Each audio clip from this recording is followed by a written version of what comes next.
ಪ್ರಾಥಮಿಕ ಆರೋಗ್ಯ ಕೇಂದ್ರದಲ್ಲಿ ರೋಗಿಗಳ ಪರದಾಟ.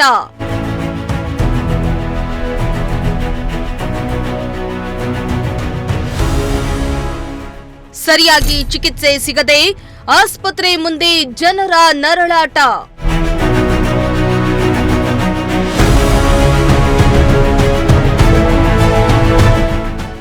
ವೈದ್ಯಾಧಿಕಾರಿಗಳ ವಿರುದ್ಧ ಗ್ರಾಮಸ್ಥರ ಆಕ್ರೋಶ.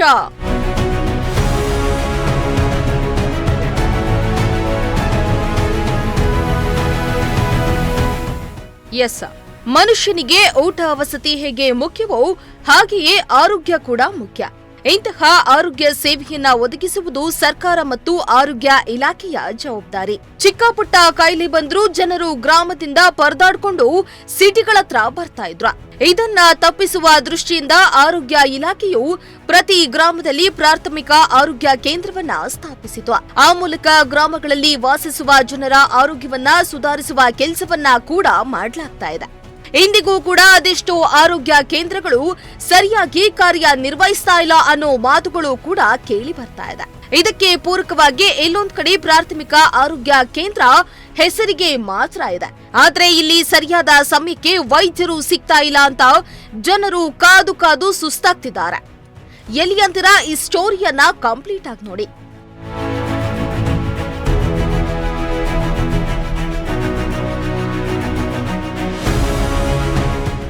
ಎಸ್, ವೈದ್ಯರಿಲ್ಲದೆ ಗಂಟೆ ಗಟ್ಟಲೆ ಪ್ರಾಥಮಿಕ ಆರೋಗ್ಯದ ಮುಂದೆ ಜನರು ಪರದಾಡ್ತಾ ಇರುವುದು ಬೇರೆಲ್ಲೂ ಅಲ್ಲ, ಶಿರಾದಲ್ಲಿ. ತಾಲೂಕಿನ ಬುಕ್ಕಾಪಟ್ಟಣ ಹೋಬಳಿಯ ಪ್ರಾಥಮಿಕ ಆರೋಗ್ಯ ಕೇಂದ್ರದಲ್ಲಿ ಸಮಯಕ್ಕೆ ಸರಿಯಾಗಿ ವೈದ್ಯರು ಸಿಗ್ತಿಲ್ವಂತೆ. ಅನಾರೋಗ್ಯದಿಂದ ಆಸ್ಪತ್ರೆಗೆ ಬರ್ತಾ ಇರುವ ಜನರು ವೈದ್ಯರಿಗಾಗಿ ಕಾದು ಕಾದು ಸುಸ್ತಾಗ್ತಿದ್ದಾರೆ.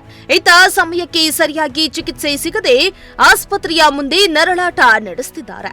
ವೈದ್ಯರಿಲ್ಲದೆ, ಸಿಬ್ಬಂದಿಗಳು ಇಲ್ಲದೆ ಪ್ರತಿನಿತ್ಯ ವಿವಿಧ ಗ್ರಾಮಗಳಿಂದ ಬರುವ ಜನರು ಚಿಕಿತ್ಸೆ ಸಿಗದೆ ಪರದಾಡ್ತಿದ್ದಾರೆ.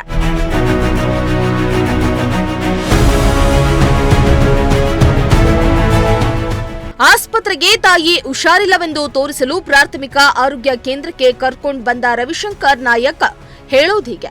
ಸರ್, ಇಲ್ಲಿಗೆ ನಾವು ಬೆಳಿಗ್ಗೆ 9 ಗಂಟೆಗೆ ಬಂದಿದ್ದೇವೆ. ನಾವು ಬಂದು ಗಂಟೆಗಳೇ ಕಳೆದಿವೆ. ಇಲ್ಲಿ ಒಬ್ಬ ವೈದ್ಯರು ಕೂಡ ಪತ್ತೆ ಇಲ್ಲ. ಈತ ಸಿಬ್ಬಂದಿಗಳು ಕೂಡ ಕಾಣಿಸ್ತಾ ಇಲ್ಲ. ಜನರು ಸರಿಯಾದ ಸಮಯಕ್ಕೆ ಚಿಕಿತ್ಸೆ ಸಿಗದೆ ಪರದಾಡ್ತಿದ್ದಾರೆ. ವೈದ್ಯರು ಮತ್ತು ಸಿಬ್ಬಂದಿಗಳು ಯಾವಾಗ ಬರ್ತಾರೆ, ಯಾವಾಗೋ ಹೋಗ್ತಾರೆ. ಜನರು ಮಾತ್ರ ಚಿಕಿತ್ಸೆ ಸಿಗದೆ ಪರದಾಡ್ತಿದ್ದಾರೆ ಅಂತ ತಮ್ಮ ಆಕ್ರೋಶವನ್ನ ಹೊರಹಾಕಿದ್ದಾರೆ.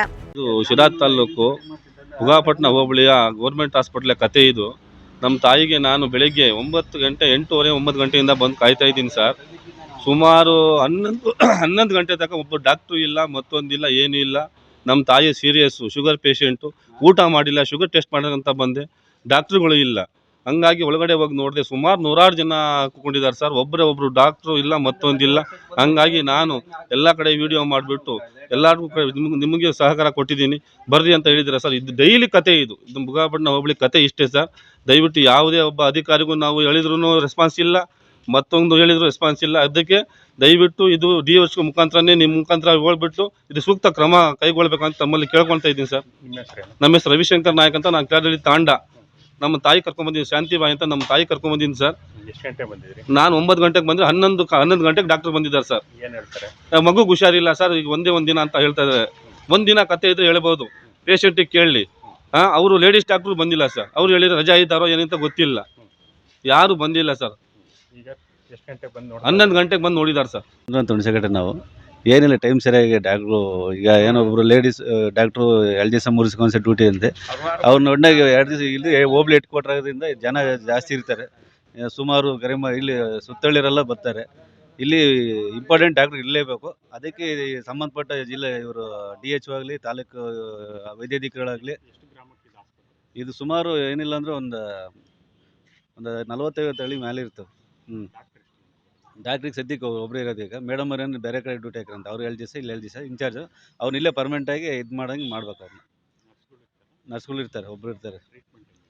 ಟ್ರೀಟ್ಮೆಂಟು ಅದೇ ಸ್ವಲ್ಪ ಡಿಲೇ ಮಾಡ್ತಾರೆ, ಏನಿಲ್ಲ ಪಾಪ. ಅವರು ಪೇಷಂಟ್ ಅನುಗುಣವಾಗಿ ಒಬ್ಬರು ಇರೋದ್ರಿಂದ ಅವ್ರಿಗೂ ಡಾಕ್ಟ್ರಿಗೆ ಇದಾಗುತ್ತೆ. ಒಟ್ನಾಗ ಆದಷ್ಟು ಡಾಕ್ಟ್ರನ್ನ ಇಬ್ಬರನ್ನ ಇಲ್ಲಿ ಪರ್ಮನೆಂಟಾಗಿ ಇಲ್ಲೇ ಇದ್ರಂಗೆ ಮಾಡ್ಬೇಕಷ್ಟೇ. ಈತ ಚಿಕಿತ್ಸೆ ಪಡೆಯಲು ಬಂದ ವೃದ್ಧೆ ಶಾಂತಾಬಾಯಿ ಮಾತನಾಡಿ, ನನಗೆ ನಿನ್ನೆಯಿಂದ ಚಳಿ ಜ್ವರ ಆಗಿದ್ದು ಬೆಳಗ್ಗೆನೆ ಇಲ್ಲಿಗೆ ಬಂದು ಕಾಯ್ತಾ ಇದ್ದೀವಿ. 11 ಗಂಟೆಯಾದ್ರೂ ಡಾಕ್ಟರ್ ಬಂದಿಲ್ಲ. ನಮ್ಗೆ ಕೂರಕ್ಕಾಗ್ತಾ ಇಲ್ಲ. ಕಿರ್ಲಾಲ್ ದಳ್ಳಿಯಿಂದ ಆಟೋ ಮಾಡ್ಕೊಂಡು ಬಂದಿದ್ದೇವೆ. ಇಲ್ಲಿ ನಮ್ಗೆ ಸಮಯಕ್ಕೆ ಸರಿಯಾಗಿ ಚಿಕಿತ್ಸೆ ಸಿಗ್ತಾ ಇಲ್ಲ ಅಂತ ತಮ್ಮ ನೋವನ್ನ ತೋಡಿಕೊಂಡು ಆಕ್ರೋಶವನ್ನ ಹೊರಹಾಕಿದ್ದಾರೆ. ನಿನ್ನೆಯಿಂದ ಜ್ವರ, ಚಳಿ, ಸುಸ್ತು. ಬೆಳಿಗ್ಗೆ 9 ಬಂದಿದ್ದೆ. 10 ಗಂಟೆ 11 ಗಂಟೆವರೆಗೂ ಡಾಕ್ಟ್ರ್ ಬಂದಿಲ್ಲ. ಕಾದು ಸುಸ್ತಾಯಿತು. ಅದಕ್ಕೆ ಬಂದಿದ್ದೀವಿ ಸರ್. ಇಲ್ಲ ಸರ್, ಯಾವುದೂ ಇಲ್ಲ. ನಾವು ಕಿಲ್ಲಾದಳ್ಳಿ ತಗೊಂಡು ಆಟ ಮಾಡ್ಕೊಂಡ್ಬಂದಿದ್ದೀವಿ ಸರ್. ನಡೆಯೋಕ್ಕಾಗಲ್ಲ, ಕಾಲು ನೋವು ತುಂಬ ಸರ್. ಹೌದು ಸರ್, ಹೌದು ಸರ್. ಗೌರ್ಮೆಂಟ್ ಆಸ್ಪತ್ರೆಗೆ ಬರ್ತೀವಿ ಸರ್. ಹಳ್ಳಿ ತಾಂಡ ನಾವು 9 ಗಂಟೆಗೆ ಬಂದ ಸರ್. 11 ಗಂಟೆ ಆದರೂ ಡಾಕ್ಟ್ರು ಬರೋಲ್ಲ ಅಂದರೆ ನಾವು ಇಲ್ಲಿ ಯಾರು ನೋಡ್ಬೇಕು? ಇಲ್ಲ ತೀರಾ ಪೇಷಂಟ್ ಆಗಿರ್ತೀವಿ, ಇಲ್ಲಿ ನೋಡೋರು ಯಾರು ನಮ್ಮನ್ನು? ಅದಕ್ಕಾಗಿನೇ ಇವರು ಒತ್ತುಂಟ ಬರೋಕೆ ಹೇಳ್ಬೇಕು ಅವ್ರನ್ನ. ಒಂದು 8:30 9 ಗಂಟೆಗೆ ಬರಲಿ ಸರ್. ಅವರು 9 ಗಂಟೆ ಆದರೂ ಇಲ್ಲ 11 ಗಂಟೆಗೆ ಬಂದರೆ ಇಲ್ಲೇನು ಮಾಡಬೇಕು? ತೀರಾ ಪೇಷಂಟ್ಗಳು ಪ್ರತಿದಿನಾನು ಅದೇ ರೋತೆ. ಒಂದು ದಿನಾನೂ ಅಲ್ಲ, ಪ್ರತಿದಿನಾನು ಅದೇ ರಾತೆ ಅವರು ಯಾವಾಗಲೂ. ಗ್ರಾಮೀಣ ಭಾಗದಲ್ಲಿ ಸಮರ್ಪಕ ಆರೋಗ್ಯ ಸೇವೆ ಸಿಗದಿರುವುದರಿಂದ ಗ್ರಾಮೀಣದ ಜೊತೆಗೆ ಖಾಸಗಿ ಆಸ್ಪತ್ರೆಗಳತ್ತ ಮುಖ ಮಾಡುವುದು ತಪ್ಪಿಲ್ಲ. ಖಾಸಗಿ ಆಸ್ಪತ್ರೆಗಳಿಗೆ ತೆರಳುವುದು ಸಾಮಾನ್ಯವಾಗಿದೆ. ಉಳ್ಳವರು ಹೇಗೋ ಖಾಸಗಿ ಆಸ್ಪತ್ರೆಯಲ್ಲಿ ತೋರಿಸಿಕೊಳ್ತಾರೆ. ಆದರೆ ಬಡವರು, ನಿರ್ಗತಿಕರು ಏನ್ ಮಾಡ್ಬೇಕನ್ನೋ ಪ್ರಶ್ನೆ ಕಾಡ್ತಾ ಇದೆ. ಈ ಪ್ರಾಥಮಿಕ ಆರೋಗ್ಯ ಕೇಂದ್ರಗಳಲ್ಲಿ ಸ್ಟಾಫ್ ನರ್ಸ್ಗಳೇ ಈಗ ವೈದ್ಯರಂತೆ ಕೆಲಸ ಮಾಡ್ತಿದ್ದಾರೆ ಎನ್ನಲಾಗ್ತಾ ಇದೆ. ಸರ್ಕಾರಿ ಆಸ್ಪತ್ರೆಗಳ ಪಕ್ಕದಲ್ಲಿ ಲಕ್ಷಾಂತರ ರೂಪಾಯಿ ವೆಚ್ಚದಲ್ಲಿ ನಿರ್ಮಿಸಿರುವ ವಸತಿ ಗೃಹಗಳಲ್ಲಿ ವೈದ್ಯರು ವಾಸ ಮಾಡ್ತಿಲ್ವಂತೆ. ಜಿಲ್ಲಾ ತಾಲೂಕು ಕೇಂದ್ರಗಳಲ್ಲಿದ್ದು ಇದರಿಂದ ಗ್ರಾಮೀಣ ಭಾಗದಲ್ಲಿ ಸಮರ್ಪಕ ಆರೋಗ್ಯ ಸೇವೆ ಸಿಗ್ತಾ ಇಲ್ಲ ಎನ್ನುವುದು ಗ್ರಾಮೀಣ ಪ್ರದೇಶದಲ್ಲಿ ಬಹುತೇಕ ಕಡೆ ಕೇಳಿ ಬರ್ತಾ ಇರುವ ದೂರಾಗಿದೆ. ಕೂಡಲೇ ಸಂಬಂಧಪಟ್ಟ ಅಧಿಕಾರಿಗಳು ಇತ್ತ ಗಮನ ಹರಿಸಿ ಗ್ರಾಮಸ್ಥರ ಮತ್ತು ರೋಗಿಗಳ ಸಮಸ್ಯೆಯನ್ನ ಬಗೆಹರಿಸಬೇಕಾಗಿದೆ.